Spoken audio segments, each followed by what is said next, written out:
Welcome everybody to the annual public meeting for Murrumbidgee Local Health District. We are so happy that you could find time to join us today to hear about our many achievements from this year. So welcome and thank you for coming. I'd like to hand over now please to Auntie Isabel, who's going to welcome us to country.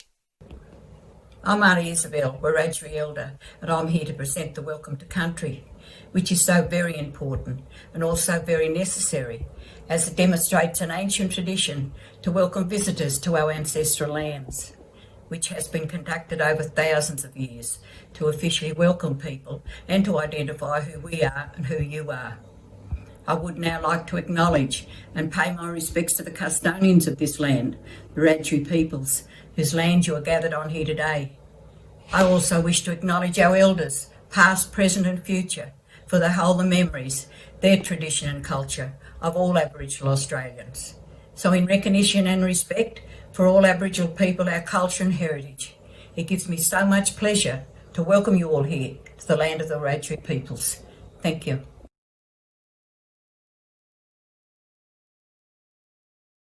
Wellness is our gold, excellence is our passion, our people are our future.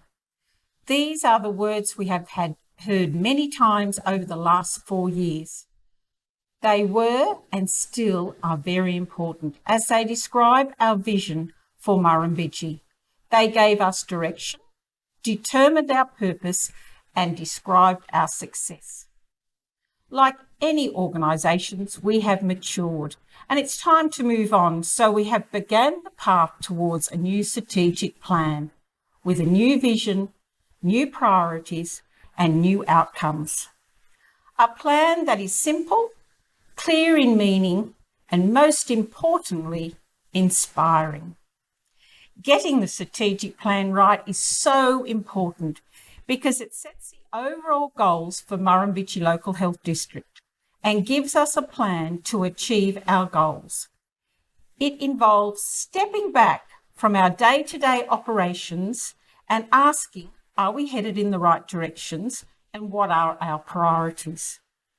It allows us to ask our communities what matters to them and what they want from their health system. We are well into the development of the new strategic plan. We have sought opinions and thoughts from staff, communities, volunteers, government agencies, non-government agencies, health partners, universities and other interested bodies. It is planned to have the final strategic plan to the board for their 2021 January meeting for approval. Today, I am going to share with you the progress we have made towards our new strategic plan and at the end of my presentation, give you a way that will allow you to add your thoughts to the process. That previous vision that I began with, wellness is our goal, excellence is our passion, our people are our future, has melded into exceptional rural health care, where we are healthier together through tailored care to meet people's needs. It doesn't mean we no longer care about wellness, excellence and our people. Rather, it takes these ideals and makes them more relevant for today's communities. So, exceptional rural healthcare, where we are healthier together through care tailored to people's needs. What do we understand from this vision? Exceptional rural healthcare. That means be proud of your rurality and be the best at rural healthcare. Not just physical care, but also mental and emotional health. Know what rural health looks like and aim high. Healthier together, the second part of the new vision. Partnering with everyone to get the best possible care. Most importantly, partner with patient and their carer. Every partner is valuable and respected, whether it's a specialist in their field or a volunteer who brings joy to the lives of others. The third part of the new vision, care tailored to meet people's needs. People are asked those important questions. What matters to you? What are your health goals? It is about being flexible and responsive and listening. We are more than just hospitals. So from that vision, we have 4 priorities. They are holistic health and well-being, that addresses the causes of ill health and works with a complete care team around patients and consumers for good health care. Lifting health outcomes focuses efforts to improve health inequalities and well-being for all, in particular for children, Aboriginal people and older persons and those with mental health needs. The second last one is locally led reform. Make change that matters to our community, that pushes the boundaries of innovations for better health care. Workforce at its best is the last of the priorities. Invest in leadership, culture, and high-performing teams who are connected and compassionate and strive for excellence. To ensure we are achieving our 4 priorities, we have developed outcomes to measure the progress against them. These outcomes will ensure this document is not just a document on a shelf, but rather a working plan of actions to ensure we are aiming high for the people of Murrumbidgee. Our outcomes for the priorities are, under holistic health and well-being, we have care focused on whole person that is flexible and sensitive to what matters to patient and carers. People are physically, culturally and emotionally well and understand what will keep them that well. Teams delivering care that provides a seamless experience. Work with primary health and community and others to prevent causes of ill health. Our second priority, under shifting health outcomes, our outcome targets are services targeted and tailored to people with poorer health and lower social outcomes. All children will have a healthy start to life. Strong gains in health outcomes for Aboriginal people in areas that matter to them. People are supported to maintain social and functional health and well-being in older age. Under the third priority, locally led reform, communities involved in design, delivery and evaluation of services fit for our setting. Resilience communities lead healthy lifestyle with choices across all stages. Network care teams specialising in delivery or innovative rural health care. Services delivered in a socially responsible and sustainable way. Our last priority, but a very important one in my eyes, workforce as its best. Compassionate staff that are connected to their many communities. A strong, skilled and well-supportive workforce confident to lead in a rural health setting. Together, we are engaged, innovative and respectful. Recognised leaders with rewarding careers dedicated to continuous learning. So that are our priorities. Some might ask, where are those important words, communication, technology and research? These areas are very important throughout the whole strategic plan and are our enablers. They are the foundations to support our ability to get results we desire. I thank the board directors, executives, staff and community for their input into this draft strategic plan. Your support has been greatly appreciated. I encourage everyone to have input into this plan, and you can do this by heading to the Murrumbidgee Local Health District website and following the links to the evaluation site. If you are unable to do this, head to your local facility and staff will run off you a copy. I am also available to hear your comments. Remember, This is your plan and your comments and thoughts are valuable. I look forward to continuing our work together to ensure Murrumbidgee Local Health District residents have the best possible health care. Thank you.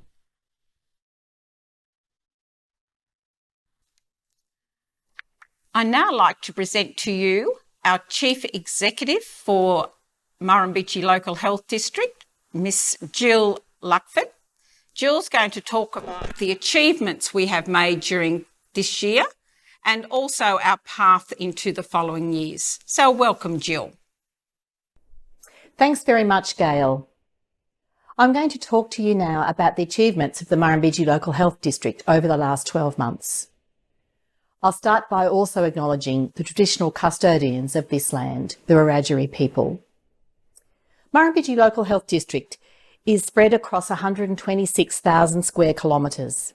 We're one of 15 local health districts.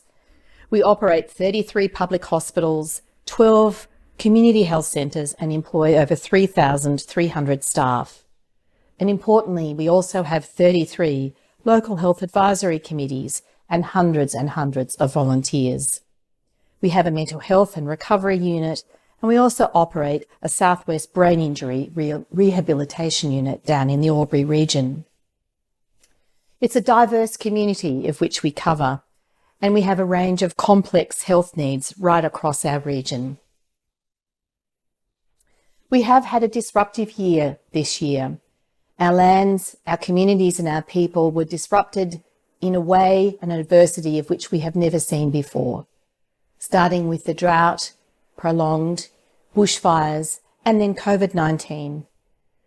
But we in Murrumbidgee Local Health District are proud that we've been able to maintain the healthcare standards across the region. The unpredictable nature of COVID-19 and the impact on our patients, our staff and communities must be recognised. There is much to be proud of in 1920. Our emergency response to the adversities has been phenomenal. I'd like to offer my thanks and acknowledgement to our staff and our colleagues from across the region and also from other local health districts who were deployed during the bushfires to offer assistance during the time of the fires. We've learnt many lessons that we've put into action during this time. We've been able to stand up mobile testing clinics in all the rural towns across our region. We've been able to undertake contact tracing to ensure that we keep our communities safe. We've been able to scale our intensive care units to ensure that we were able to respond to any COVID pandemic outbreak. Also, we've worked with our residential aged care facilities during this time. Approximately 78 public and private residential aged care services have been linked up to form a community of practice to keep our vulnerable population safe. Staff also upskilled to respond to potential COVID outbreaks, and we created Murrumbidgee teams, or M teams, a model of local clinical leadership. Our clinicians were kept up to date on how to use PPE, how to ensure that we had infection control processes that were current right across our region. The teams also provide wellness checks, education, support and clinical leadership, and all of this helped to keep our staff safe and protect them against COVID-19. Also during the year we launched Our People, Our Future 2.0. This is our excellence program aimed at creating excellence and leadership in all of our staff, connecting our workforce with connected goals and purpose, and fostering a culture of excellence, which requires consistent leadership. We held fever workshops right across our region to grow and strengthen our leadership practices. We also established the Murrumbidgee Leadership Program, which we piloted in 2019 and was recognised as a finalist in the recent New South Wales Premier Awards. Clinical leaders are absolutely critical in taking our services forward, in ensuring that clinicians have a voice, are engaged, and that we're delivering evidence-based practice. During this year of adversity, we've also focused on staff wellness. Our staff became a vulnerable group in the population. The Murrumbidgee Staff Wellness Initiative also became a New South Wales Health Award finalist in 2019 and recognised a holistic approach to keeping our staff well. Also, the Australian Medical Association New South Wales Health Check found Wagga Wagga Base Hospital the best hospital in New South Wales for medical trainees, 4 years in a row with an A rating. This year we also launched the Rural Generalist Murrumbidgee Training Pathway, a trial for Australia to grow a workforce that is able to cover our hospitals and primary health care across our region. This year we also focused on enhancing Aboriginal health in our continued commitment to improving health outcomes for Aboriginal people. I've been very proud to be part of the Riverina-Murray Regional Alliance discussions for local decision making. The Alliance has come up with a number of strategies that are really important for Aboriginal people to be engaged in local government decision making. And we are absolutely committed to supporting RIMRA, the Alliance, after the signing of the Accord. Murrumbidgee Local Health District is also working with Aboriginal communities in our infrastructure redevelopment projects. It's really important that we engage with Aboriginal community on the design of our health services so that they create an environment of welcome, cultural safety and well-being. It's fantastic to see the use of Aboriginal language depicting our new facilities and infrastructure, a really important link with our culture. We've also increased our Aboriginal workforce. This year, we started a new program where we have engaged 18 Aboriginal trainees, and they've joined our ranks in positions such as assistants in nursing, general administration, and also in allied health assistant roles. These young people who are still at school are doing a vocational education training and working with the local health district to grow and learn health skills. We will guarantee them employment at the end of their traineeship. We've also developed a live dashboard showing the Murrumbidgee Local Health District's performance in delivering healthcare to Aboriginal people. This real-time data enables us to monitor our success and also give us constructive measurements on things that we need to improve. We know we have a lot more work to do, and there is still a notable gap between Aboriginal and non-Aboriginal health outcomes in our region, and we are absolutely committed to closing the gap in life expectancy between Aboriginal and non-Aboriginal people. During the year, we've also seen opportunities for innovation and improvements, and in a way, never waste a good pandemic or never waste a good disaster. And whilst we've been through times of adversity, it's also given an opportunity for us to blossom and try new things. We've tried new digital innovations when we were unable to travel, providing a hospital in the home expansion, caring for people with COVID-19 in their home and other conditions. We also created remote medical consultations where GPs who were unable to practice were supported by virtual GP care. Telehealth was scaled up in record time during the pandemic to ensure that our services continued. We're now providing telehealth services in aged care, rehabilitation, mental health services, allied health, nursing, and virtual anaesthetic clinics, virtual fracture clinics, and also remote video-assisted chemotherapy in Deniliquin. During this time, we also rolled out some new systems that help to maintain the safety within our healthcare service. A brand new system to manage incidents called IMS Plus was rolled out in the Murrumbidgee Local Health District in the past 12 months as part of the first state pilot. We've also made enhancements to our electronic medical record during this time. It's really important that we partner with consumers through any kind of change. And whilst virtual care was helpful to us during the pandemic and will continue to be so, bringing specialist care to people who live away from the major treatment centres, it's also vital and critical that we maintain a cohort of clinicians who provide face-to-face care for people, no matter how small their community. We've continued on during this 12 months with our Capital Works program, a time where we've seen redevelopments right across our region. Traditional hospital structures and models of care are changing to reflect the evolving health needs of rural and remote environments. There's now a much greater emphasis on care in the community, in integrating with primary health care and general practice and private allied health clinicians, and focusing on health improvement, early intervention and prevention programs. In small communities, more flexible service models are being delivered as more of a patient-focused approach, responding to community needs. A health needs assessment shows across the region our areas of focus. Our areas of focus going forward will be supported by the new infrastructure that we are purposefully building to be able to reach into the future. We have fantastic projects who have commenced at Tumut, the $50 million redevelopment at Tumut. Hay, an upgrade which will commence shortly. We've completed a whole new build of the Barham Health Service, the Tumbarumba Health Service, and work is commencing on the $250 million Griffith redevelopment. And it was fantastic to see the ambulatory care building commissioned during the last 12 months.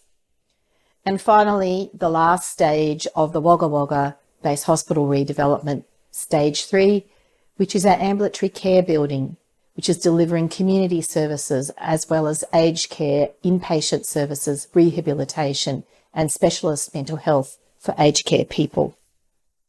This health infrastructure is once in a lifetime for many of us, and it is fantastic to see that we now will have infrastructure fit for the future, where we can continue to respond to the evolving complexity of health needs across our region. I'm going to touch now on the ongoing needs for our region and our areas of focus. We have still a high level of potentially preventable hospitalisations. Those are conditions such as pneumonia or such as some heart complications, where we can care for people with their general practitioner and specialist doctor in the community through specialist clinics. The work that we're doing at both Griffith and Wagga in creating ambulatory care specialist clinics will really assist patients to be able to be cared for more at home, but still have access to those specialist services that they need for their chronic diseases. In our region, we also are seeing higher levels of distress in people over the age of 16. Higher rates of psychological distress are a concern in our region, and we also have a higher number of people requiring hospitalisation for mental illness.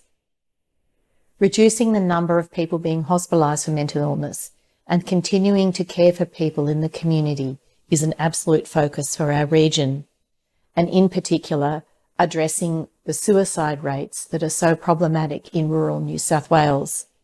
We have a number of strategies towards zero suicide that will be progressing this year. Focusing on early care for people with at least one risk factor early in their disease is also important.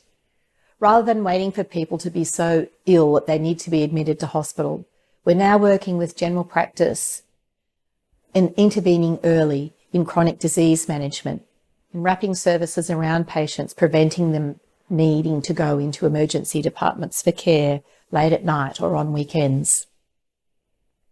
We're also continuing to support our farmers who continue to be impacted even though we've had rain. We will continue to feel the effects of the drought for many years to come. We also have our bushfire affected communities in our region, and we have bushfire clinicians working during the recovery process together with councils to ensure that we can support people in their journey of recovery. The impact of COVID-19 on our well-being is yet unknown, but it is really important that we continue to provide additional support for people who may have lost their employment, who have been disconnected from their families, who have been disrupted in their lives.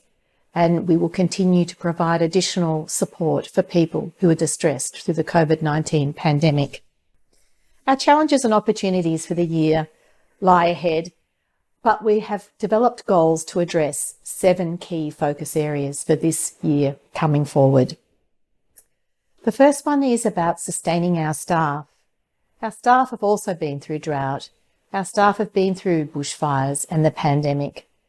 And we need to make sure that we focus on increasing their culture, their wellness, and their engagement in working with the health district.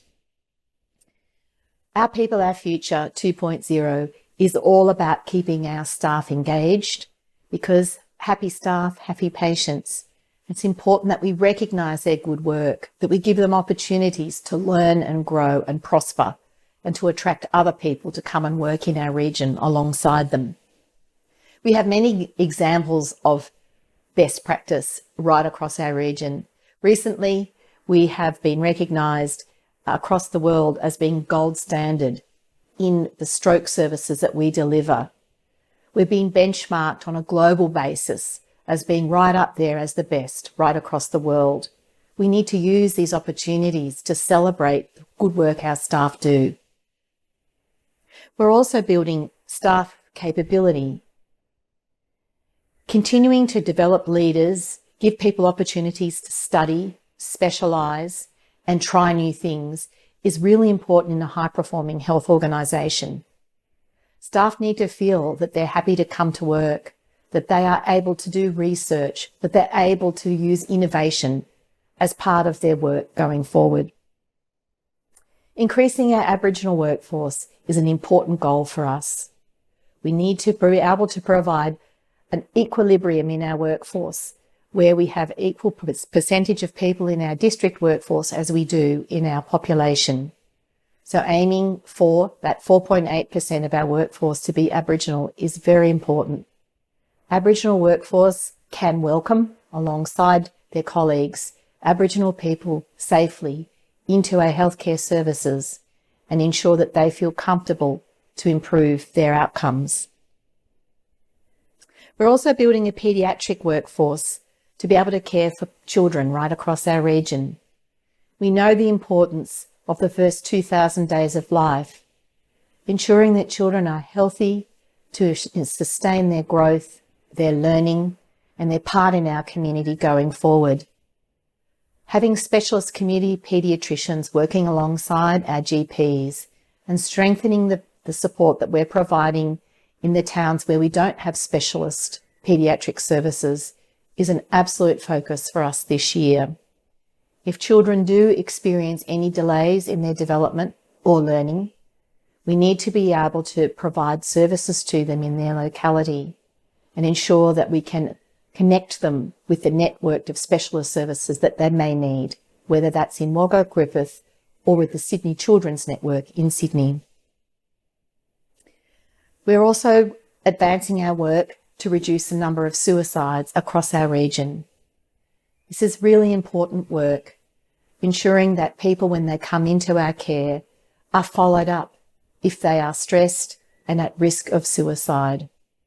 Providing alternatives to the emergency department for people who are at risk of suicide.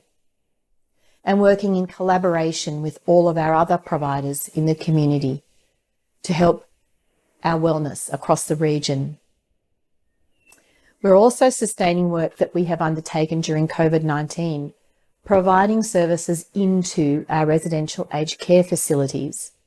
Instead of older people, when they become ill, being transferred via stretcher to our emergency department, instead being able to assess people in their home and, where possible, to be able to care for people in their residential aged care facility with our clinicians caring for them in their home.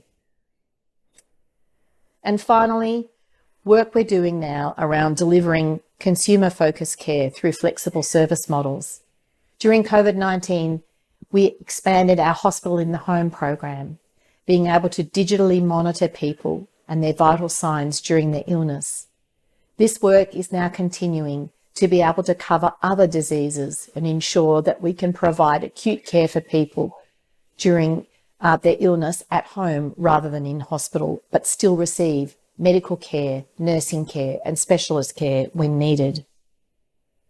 The 7 goals that we've chosen absolutely align with the health needs assessment across our community. The work will develop our workforce so that we can grow and sustain the work that we're doing, continue our focus on excellence, research and innovation, and also ensure that we work in partnership with patients, with the community and with the other service providers who work across our region. You can read more about our work over the last 12 months in our safety and quality account, which is available on our website.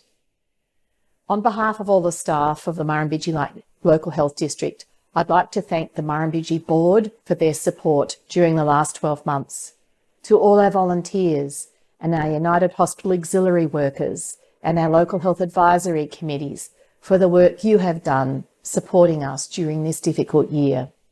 And to our staff, my enormous thanks and recognition for the extraordinary work you have done in 2019-2020. Thank you.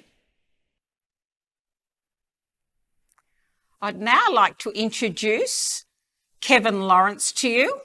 This is Kevin's first year with us at the annual public meeting, and Kevin's going to talk about our finances for the year and the way forward for Murrumbidgee Local Health District. Thanks, Jill. It is fair to say the 2019-2020 financial year was like no other. The LHD, as you have heard today, has been significantly impacted by fire and COVID. Today I would like to go through the major financial points of interest with regard to the 2019-2020 financial year. I'll also spend a little bit of time discussing the impacts of COVID with regard to the LHD. The MLHD is reporting a net result of $102.8 million with revenues exceeding total expenditure for the year. It is, however, important to note that the LHD was budgeted to exceed revenue by $112.6 million for the year, and as such is reporting an unfavourable position of approximately $9.8 million for the year. The LHD reported expenditure of $700 million against a budget of $677 million, an unfavourable position of $23 million. The LHD continues to face a difficult financial environment, with the 2019-2020 result being a deterioration on that reported last year of $5 million. The 2019-2020 financial year has been an extremely challenging year, with the impacts of the fire disasters and the recent COVID-19 pandemic response impacting upon the financial position.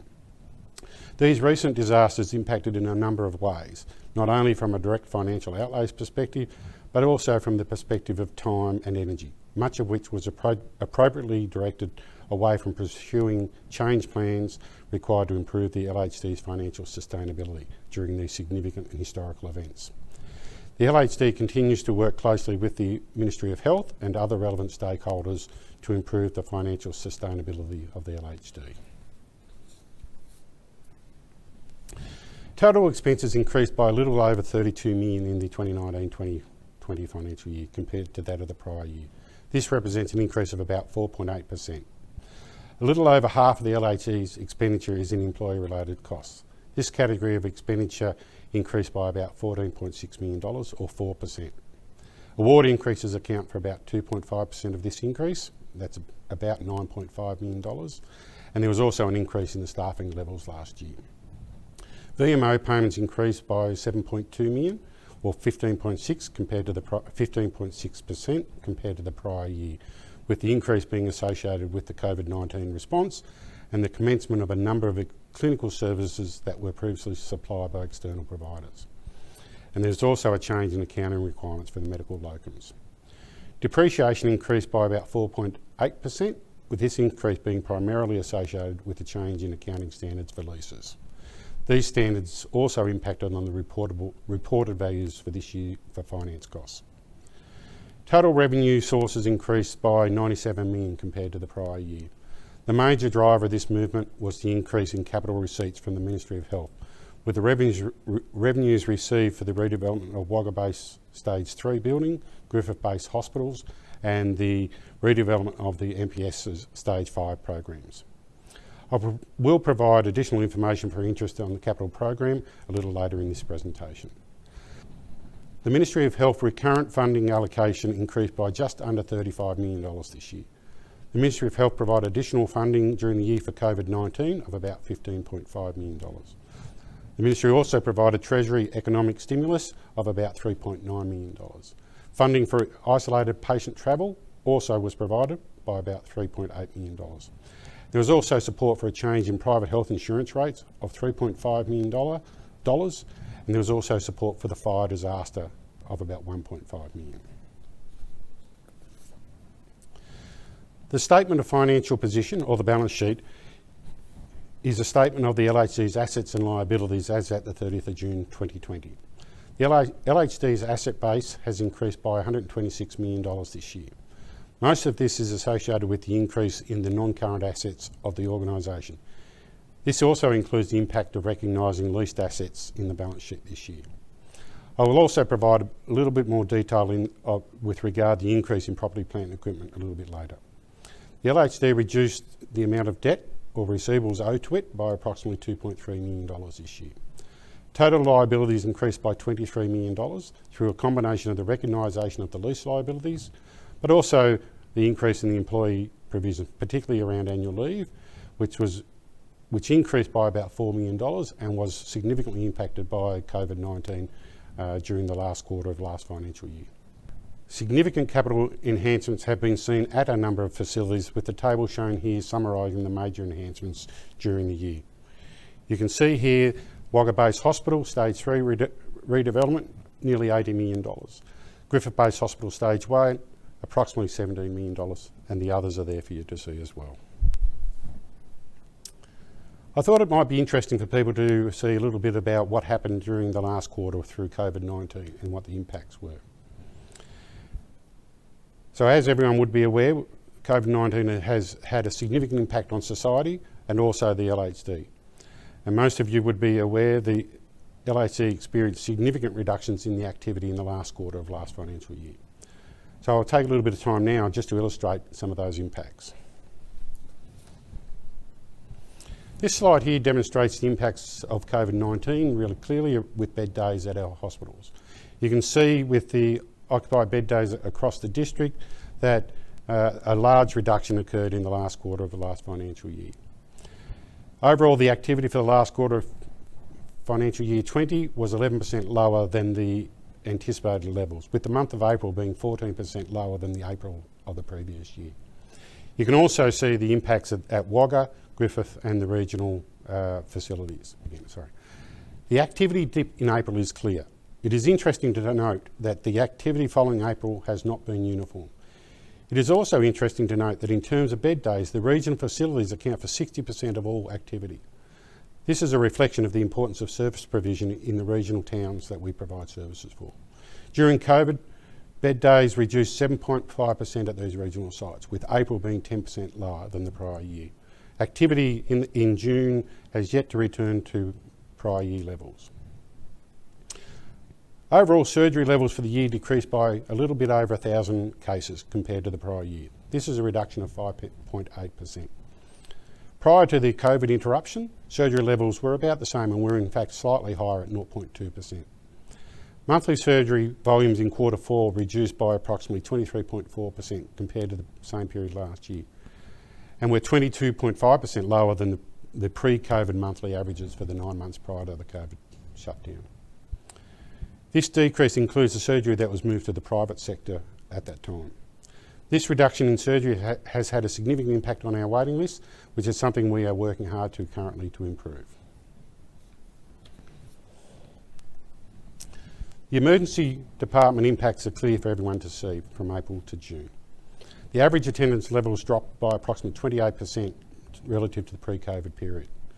During April, presentations to the LHD's emergency departments dropped 31% relative to the same time the year before. This reduction, as you would expect, was largely seen in the less acute presentations, with triage categories 3, 4 and 5 showing a significant decrease during that time. The LHD has been required to embrace technology to provide services during COVID.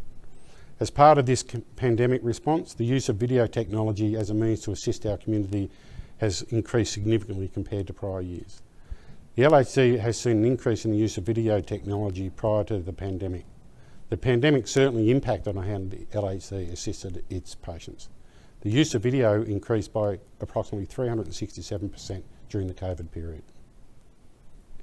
With regard to finances, the LHD spent an additional $12.5 million in response to the COVID-19 pandemic.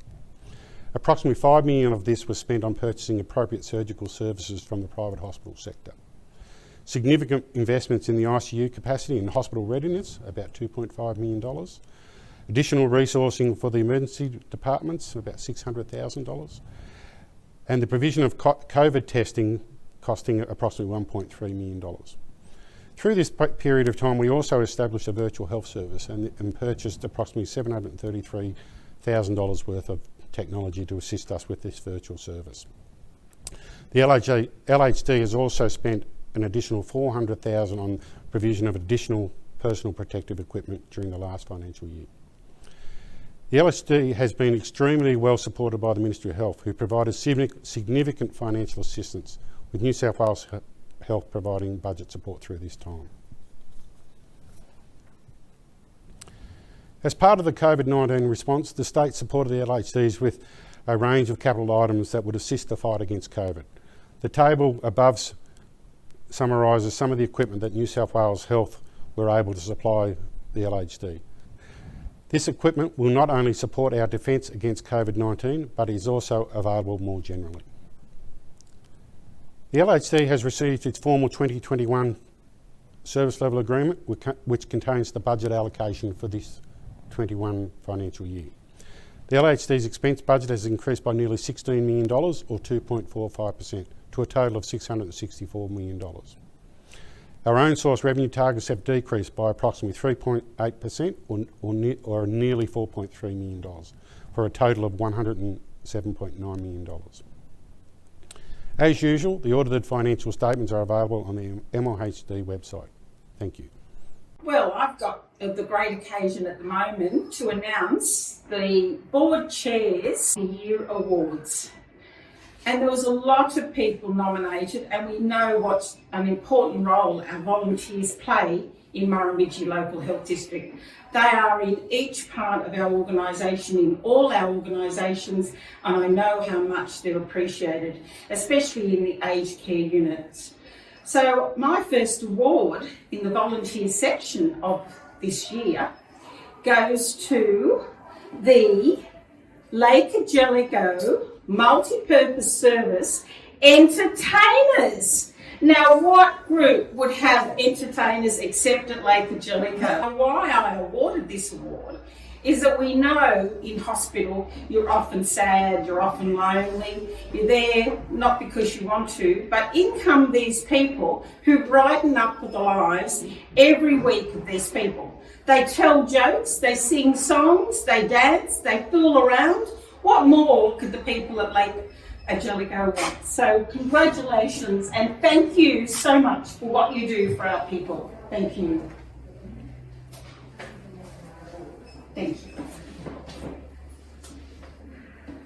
On behalf of all our patients here, it's a thrill to come in and entertain. Half the time I'm just doing my natural stupid self, but we do have fun and it is good to cheer them up, whether it's jokes, singing, dancing or whatever. It's just a thrill to see their faces after we've been. Thank you. And we have another volunteer out at Lake Angelico that I would like to recognise also. This is Maria Hart. Now Maria is a member of the Hospital Auxiliary and they do a fantastic job statewide but also here in Lake Angelico. 12 months ago I was out at Lake Angelico congratulating the Hospital Auxiliary on raising $40,000 in their community for this facility, for Lake Angelico Multi-Purpose Service. They do a wonderful job, especially when you think the population of Lake Jellicoe is only around 1,700 people. People are so happy to donate because they know how these volunteers do a wonderful job in supporting their hospital. So I can only thank you so much for the many hours you give of your time and your group as well, donating many things to this facility, things that the staff and the patients truly appreciated. And I know you have a special day on Melbourne Cup Day every year. I know you missed out this year because of COVID, but next year it's going to be a rip-roaring success once again. So thank you for everything you do. Thank you. Thank you very much. Thank you. I accept this on behalf of the auxiliary, not just me. We've got a small but very willing group, and I'm very proud to say I'm happy to work with them, and hopefully we do help the hospital in some way. Thank you. It is my hugest pleasure, Pat, to make you my special volunteer for 2020.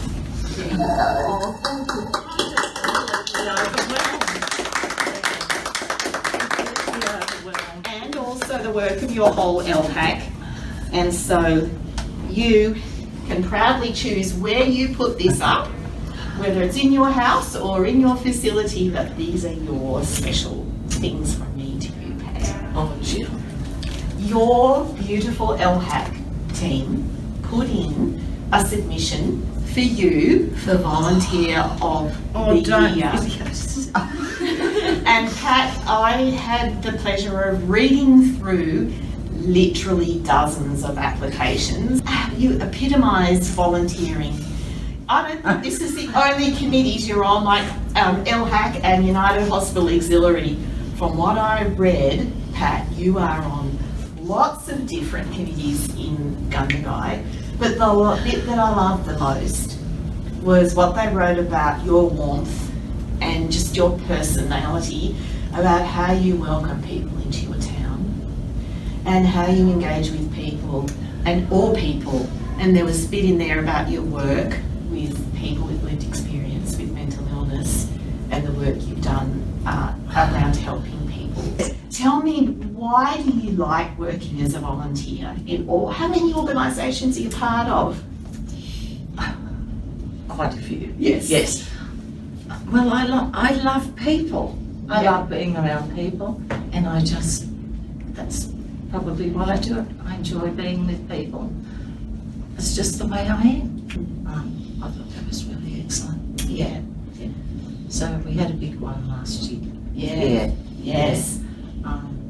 So we do little things like we had an LHAC stall, and it was just meeting people and people that I hadn't met that were new in town. Mm-hmm. So you have to connecting with people.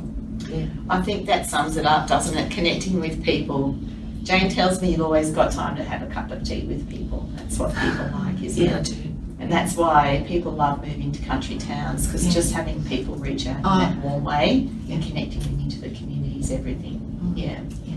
Yes. So anyway, congratulations, Pat. I'm so delighted.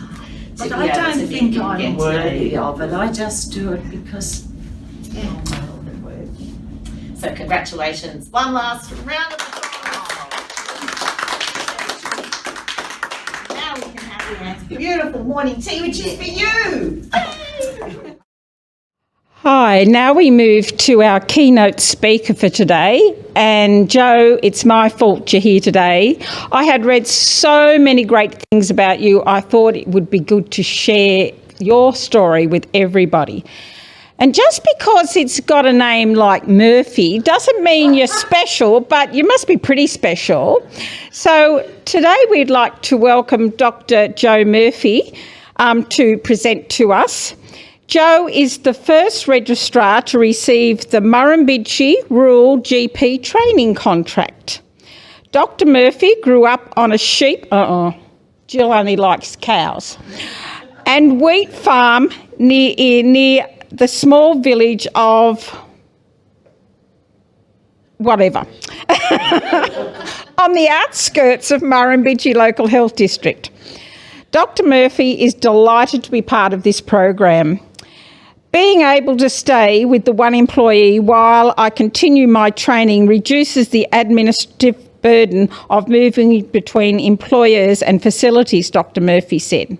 It allows me the flexibility to continue my GP training in the community as well as do shifts as a registrar at Wagga Base Hospital.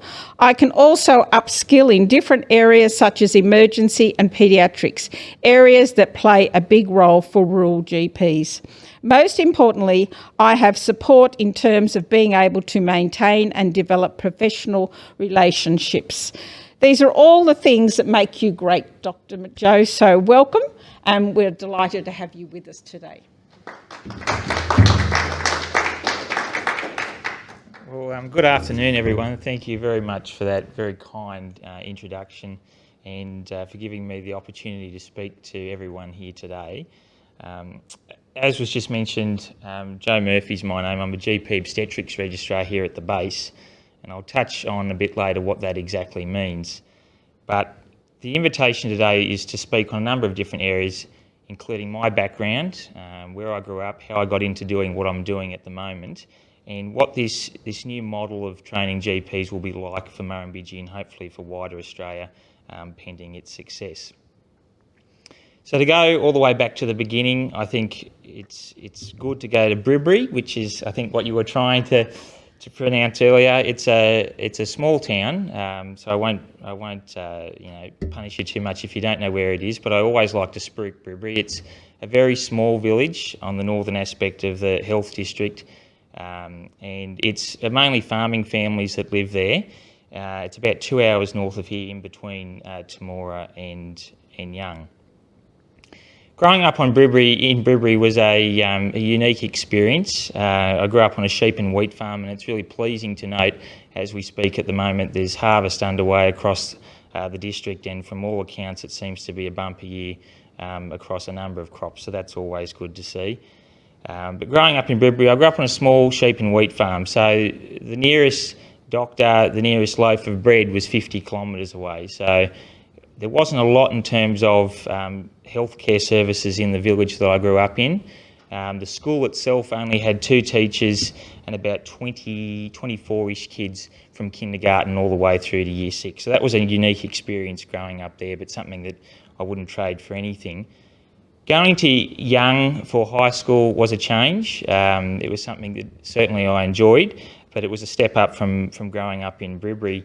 And during my time in year 12 in Young, I had the opportunity to come across to Wagga here, to the Rural Clinical School here on Docker Street at the base, and participate in a week-long work experience program for rural high school students. And I think that changed a lot for me. At the time I was sitting sort of half in, half out. Did I want to do medicine? Did I not? And that program really was life-changing for me. Meeting other rural high school students who were also considering the same career option was a big thing that made me say, hey, I want to do medicine. I was lucky enough to get into medicine at UNSW in Sydney, based in Randwick, and moved there back in 2012 at the end of year 12. And that was a complete shock to the system. There were more people living on my floor at college than there were in the entire town that I grew up in. So that did take a bit of getting used to. There was over 50,000 students at that campus. So, I mean, it was a great experience, but a real shock to the system. But I did get the opportunity to come back to Wagga to do half of my undergraduate medical degree, so year 3, 5 and 6, here at the clinical school, again in Wagga in Docker Street. And that was fantastic, because I think it's now becoming very well known that medical students that train at rural clinical schools have a unique opportunity where they have much better student-teacher ratios, they have a greater amount of clinical contact with patients in the hospital, and academically they end up getting some of the best results across their cohort. So it's really pleasing to see now that in the next, well, very soon actually, Wagga will be home to a year 1 through to year 6 rural clinical school through UNSW, which is very exciting, which means students then can stay here locally for the duration of their medical degree. And so that during that time here as a medical student, you rotated through various parts of the hospital, and you get a taste tester for different areas of medicine. And for me, nothing really jumped out at me as I definitely want to do this. I want to do this specialty training. And I had the opportunity to go to Temora during year 5 and work alongside Arturo Jerry, Rachel Christmas, Jennifer Smith over at Temora for a couple of months. And that was a real game changer again for me. It made me really consider being a rural generalist, which is what we'll touch on in a minute, and sparked a love in obstetrics. And going forward from that, my elective at the end of 5th year, you have the opportunity to travel, and pre-COVID, you obviously had the chance to go overseas. And I had the chance to go to Vanuatu and do obstetrics for 2 months and deliver babies over there. And that was another real game changer that made me think of obstetrics as a career as a rural generalist. So putting all of that together, I decided to stay here in Wagga as an intern, and then again as a resident, which again was fantastic. And Wagga-based hospital certainly in the last few years is developing a fantastic reputation, training interns and residents in whatever field they're really interested in. And they give them a broad, approach to the different areas of medicine and allow them to achieve their potential. And there's a really great spirit amongst the JMO cohort here at Wagga-based Hospital that I can't speak highly enough of. And you only have to see students coming from Sydney to do their elective term here in Wagga, and talking to them, they say, I ask, well, why did you come to Wagga to do your internship? And they more and more now are saying, well, I want to check it out because I'm actually really interested in coming here as an intern and a resident. I've heard such good things. And for us to be attracting students from Sydney who have been in the city their whole life to come and be a junior here is pretty incredible. So that's kudos to the team at the base. So then why obstetrics? As I said, it was shaped by my GP term at Temora, and again by my elective in Vanuatu. And then I also, during my internship, had the chance to go to Finley down south and work with Dr. Alam Yusuf and a few of the other GPs down there, and had an absolutely fantastic time, and introduced me to what rural generalism is all about. You work in primary care, in your clinic, seeing your patients, but you're also working in the emergency department. You're providing other services to the members of the community. And the community of Finley really looked up to Alam and the other doctors there, and the quality of care that he provides his patients there. And he's been a role model to me during my training as a registrar. Obstetrics is a really rewarding area of medicine. It's really hard to put my finger on exactly what part of obstetrics made me want to do it. As corny and as cliche as it sounds, there's nothing quite like delivering a baby and bringing new life into the world. And it's a real privilege, I think, to be a part of a family's journey through a pregnancy and at the time of the delivery to introduce a new member of the family to not only their family but to the wider community. And I've developed a real passion over the last few years of ensuring that women in rural areas have access to the services that they're required to have safe obstetric care in the bush. And too often you see women having to travel hours and hours to receive both antenatal care and for their delivery, which rural generalism and training GPs to do obstetrics will play a big role in reducing that burden. I think GPs are uniquely positioned to provide obstetric care for patients. I think they marry each other quite well. GPs know their patients very well. They know their patients much better than any other doctor that they encounter in the healthcare system. And for GPs to have the opportunity to look after the women that they've looked after already for many years before the pregnancy, to then provide antenatal care for them throughout the pregnancy, to deliver their baby, and to have the skills to provide emergency care if required, to perform a caesarean section, etc., if required, plays a huge role in the satisfaction of that mother and that family going home saying, I didn't have to travel away from my family where my support services are. I knew my GP very well, and the trust that they place in their GP goes a long way as well. Birth rates are generally increasing across base hospitals across Australia, and certainly in Wagga, birth rates have increased in recent years. And I think now there's more of a need now than ever before that district hospitals are staffed to ensure that women have the opportunity to deliver close to home where their support services are, and that they're close at hand. And to also, from a safety perspective, ensure that pregnant women are safe. There's trained professionals positioned throughout the district to deliver babies rather than have mothers travelling hours and hours for their antenatal care and care during labour. Rural generalism is a term that gets thrown around a lot, and still people are a little bit confused as to what it actually means and who can be a rural generalist and what support services do rural generalists provide. And it's great to see increasing interest amongst the community and amongst government in ensuring that rural generalism is a priority for governments in funding and developing these pathways. But essentially they're specialist GPs that have decided to undergo further training to increase their scope of practice so that they can provide care in lots of other areas outside of the clinic. And that goes anywhere from ED to anaesthetics to obstetrics, mental health, palliative care. All of these areas, there's increasing requirements across the population for people to be trained in these areas, and there's just not enough specialists to staff small country towns to provide these services. So rural generalism is definitely the future of rural health in Australia, and it's really good to see that there's programs coming out that encourages students coming through the system to study rural generalism, to choose an area that they're particularly passionate about, to undergo that training and to support medical students and junior doctors during that training and ensure that these towns are equipped to provide these services. And a lot of these towns have lost services over the year. Obstetrics is a perfect example of them, but with rural generalists coming through, the goal will be to ensure these towns maintain these services. As soon as you lose one piece of the puzzle, it's very easy for lots of other pieces to be lost as well. And I think if there's rural generalists coming through that can provide these services to towns, it'll help ensure that there's funding and planning in place for other aspects of the workforce to remain in place as well.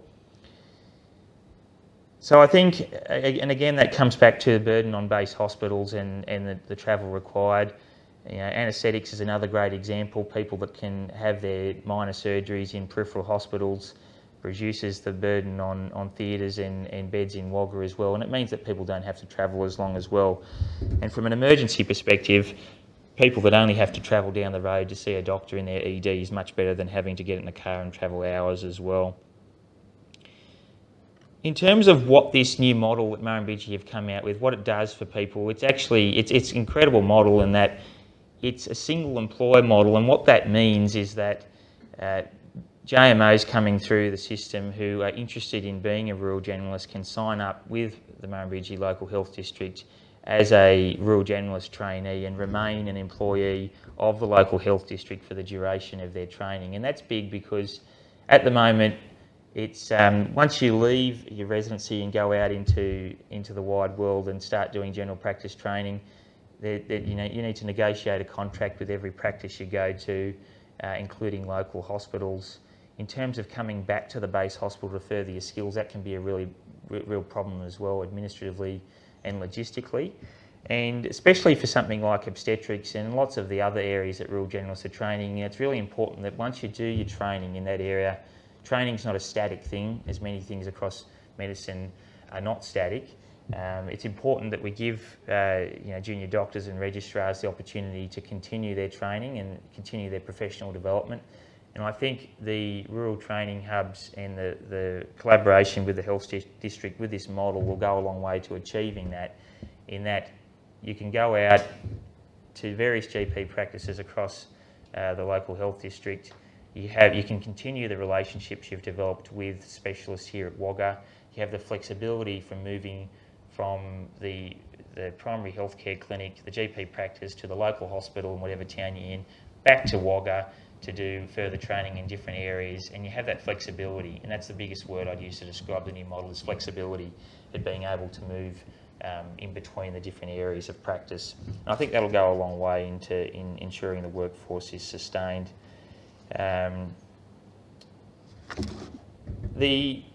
what does this mean for me, specifically this new model? It means that next year I'll start work as a GP registrar at Temora for the first 6 months of next year, which is really exciting to go back and work with some of the GPs that I've developed relationships with over the last few years. And it also gives me the flexibility to come back here and work as an obstetrics registrar at the base as often as I would like, and to continue to develop those skills and relationships with the consultants here at the base, and also to work in the emergency department at Temora and be able to further my skills in that area as well, and have the support and supervision from healthcare professionals in Temora who are really passionate about making this program work. So I guess that summarises, you know, my background, where I've come to from now. Another shout out to Murrumbidgee, it's always good to put it on the map. But yeah, that's where I've come from, that's my journey so far. That's a little bit about the hub and the model here in MLHD, and I sincerely hope it works really well, and we have other junior doctors coming through in the next few years that sign up and get involved. So thank you very much for inviting me to speak. Thank you so much.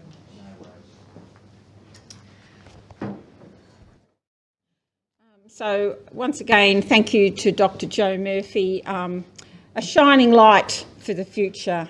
And we hope that you glow so much you bring hundreds of others with you, okay? So thank you very much. I'm now going to ask our CE, Jill Ludford, to come to the microphone with me, because we have something special to do now. Okay. Thank you very much, Gayle. We now come to the point in our agenda where we are delighted to be able to present the 2020 winner of the Don Kendall Award. The Don Kendall Award is the penultimate leadership award in the Murrumbidgee Local Health District.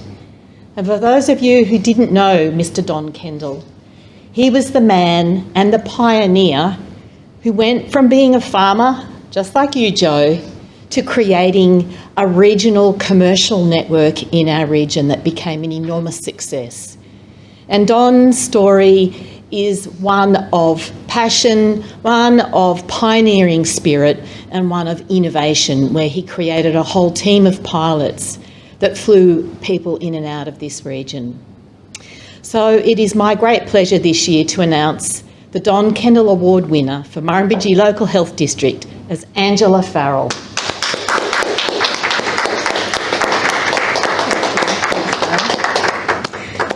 I am just going to say that Angela is a senior psychologist and clinical leader in the service of eating disorders.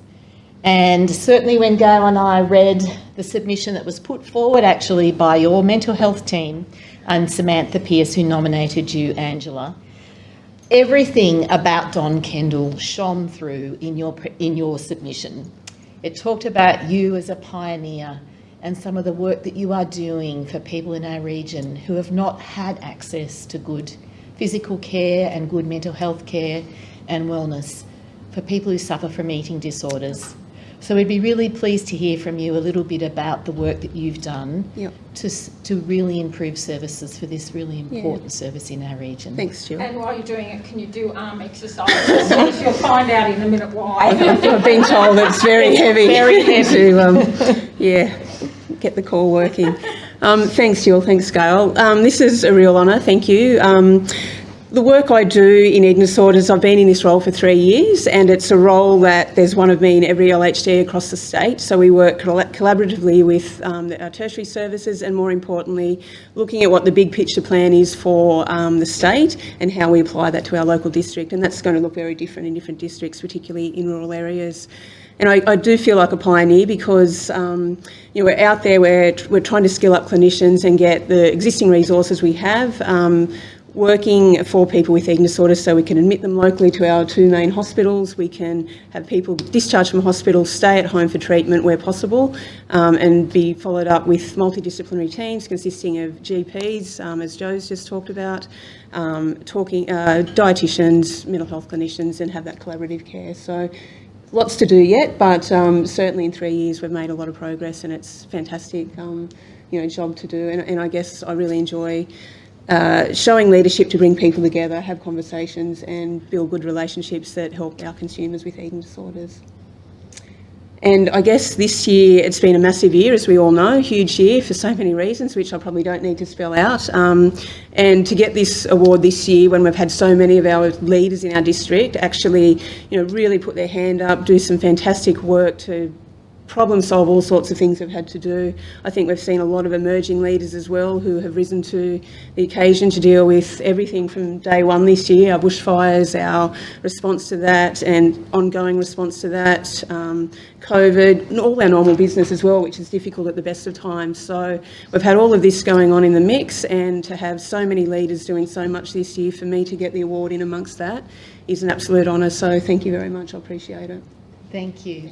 And thank you and congratulations, Thank Angela. We are absolutely delighted.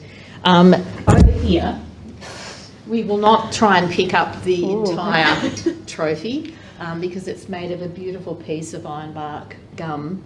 But the Soaring Eagle I will present to you, Angela, as winner of this year's Don Kendall Award. Congratulations. Thanks, Jill. Thank you very much. Thank you. Can I just say one thing? I think the greatest thing for me, reading through what you've done, and I googled you, it is that you've brought this term out, these people out, and made them feel as normal as you can, and that's so important, because if we don't talk about it, it doesn't happen. So I thank you for that. Thanks, Gayle. Thank you very much.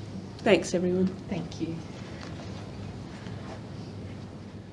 Over here until the end of our presentation. So there we go. Now we're going to move to our question time, and we have some questions today. So I'll just move this lectern out of the way. Is that move the lectern out, and we're going to.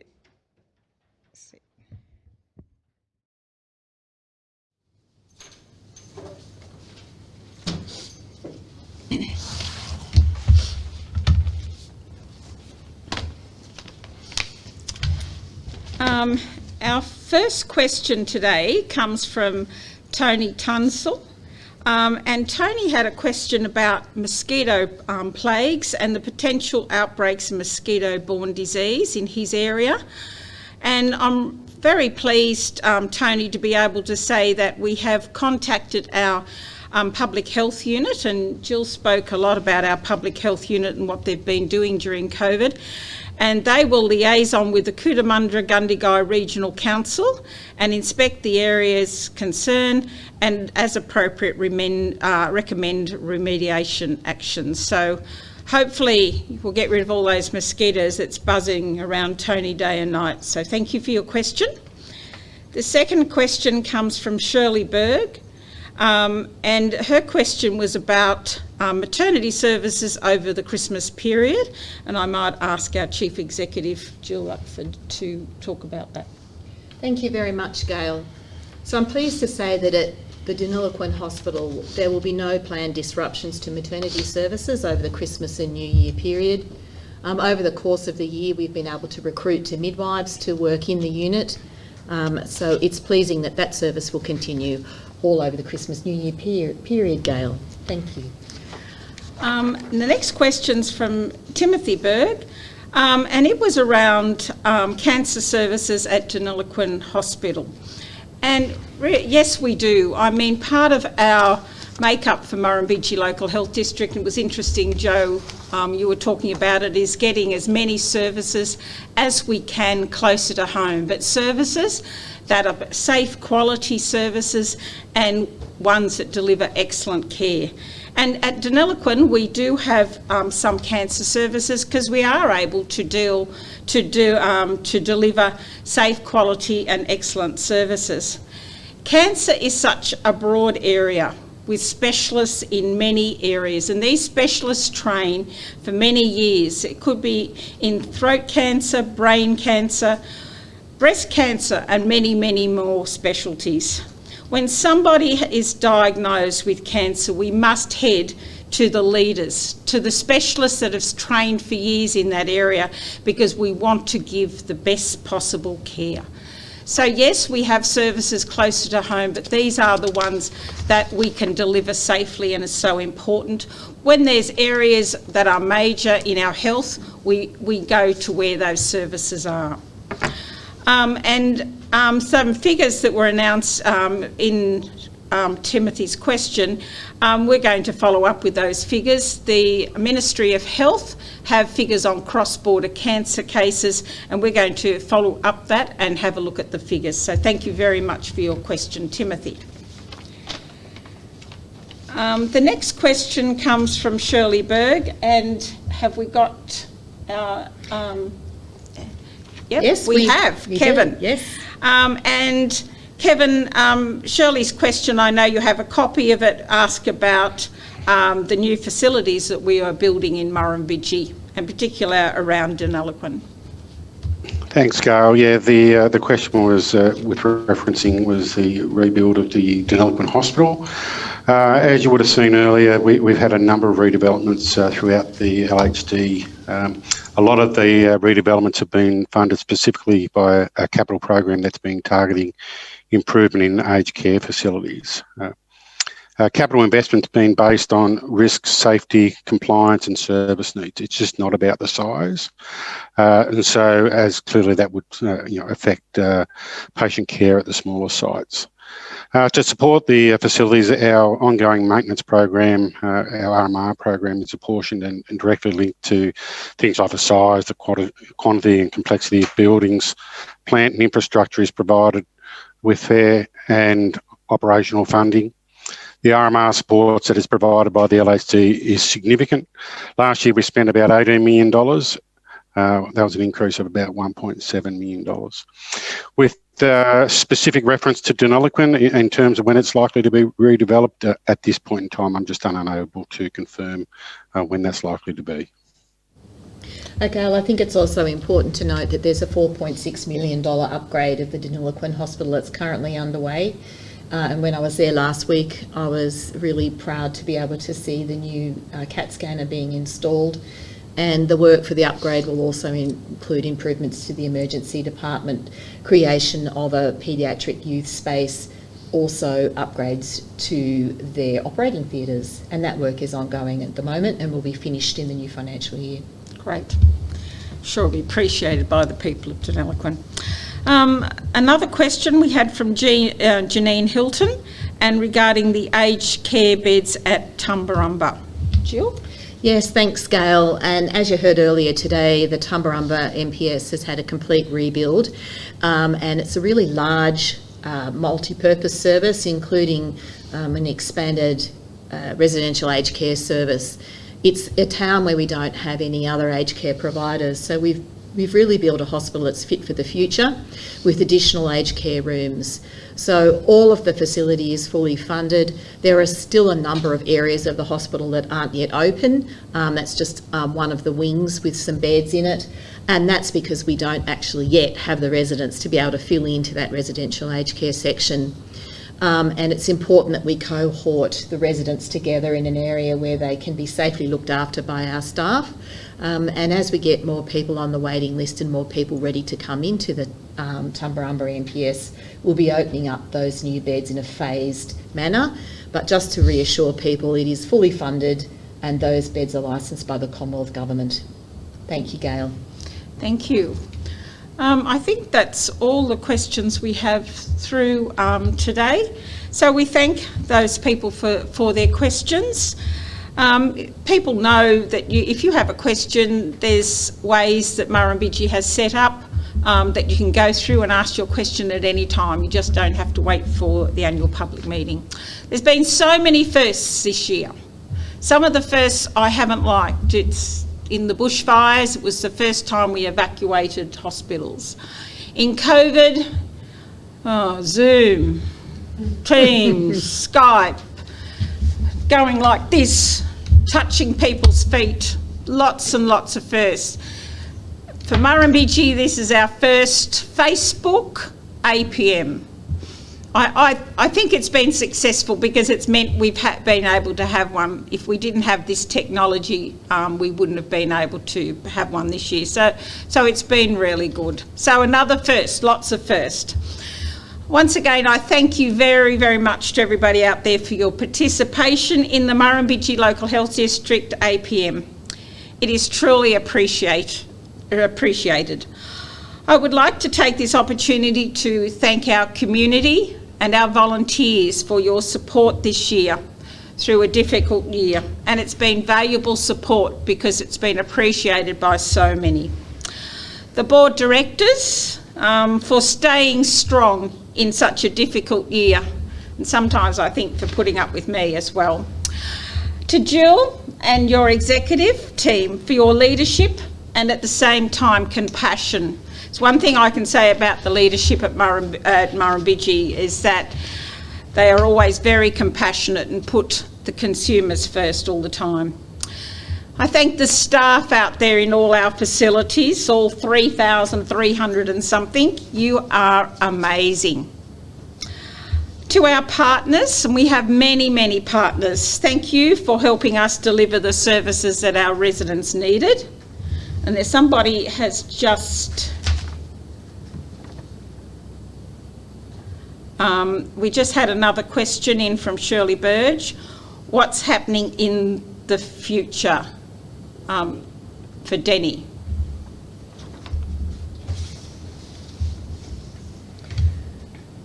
Thank you. I think Shirley might be referring to capital funding. So I think Kevin has provided a response in terms of capital funding.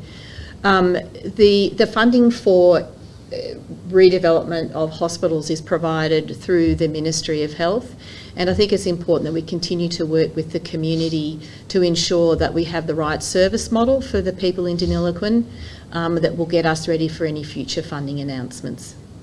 Thank you. So once again, thank you for your participation. It is truly appreciated. So thank you, everybody.